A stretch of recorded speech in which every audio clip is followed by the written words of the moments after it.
Okay, last video we did the imperfect active, and now, pretty simply, we're just doing the imperfect middle passive.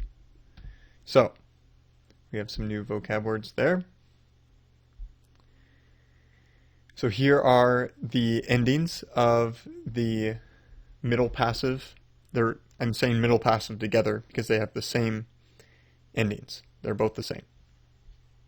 So omein, u ato, ometha, estha, onto are the endings for the middle passive. And you will have to memorize those. I find it really helpful to chant all the endings. So now we have both the primary and secondary endings. And so here's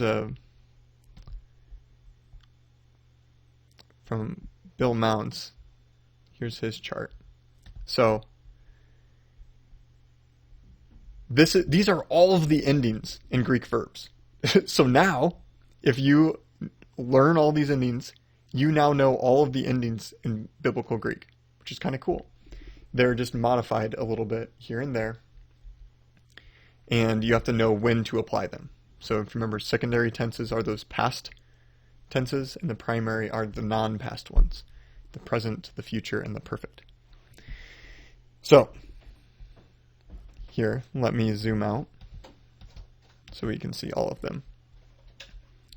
So learn these endings, learn the quadrants by chanting them. So just over and over in your head. O, is, I, om, and ette, usin, ome, I, ette, ometh, este, onte, on, es, en, om, and ette, on, omin, u, eto, ometh, este, onto.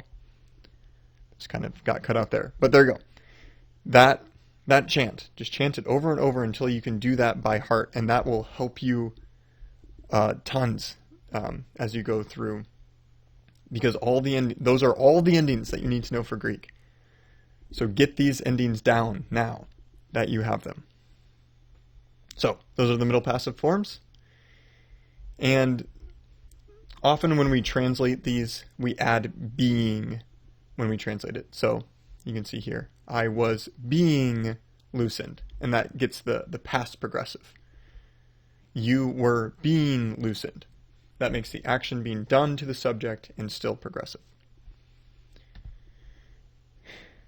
Okay, the next thing that it has here is the adverbial ke. So we're used to ke meaning and, but sometimes you'll see ke like in the middle of a sentence, and it's better to translate as also or even. So normally it's like you'll just be reading, and your first instinct is to translate ke as and if you're reading and it's like, oh, that does not make sense, try also and even and see if that works. Okay, and then it has some examples of correlative constructions. So this would be like both and. You can have te or te ke before or after a word, and here those you would just translate as both and. So it gives you some examples here. We have ke at the beginning, ke agi agathi ke ikaki. We would translate as both the good and the evil. And then here you can see the te way of doing it. Here they're translating it as so. And then you can have te, ke here. And they just have and here, but you could translate this as both the words and the works are judged by the Lord. The negative counterpart is ute. You see u and plus te, so it's like both and, but the negative, so we would say neither nor with ute. Okay, and that's it for that lesson.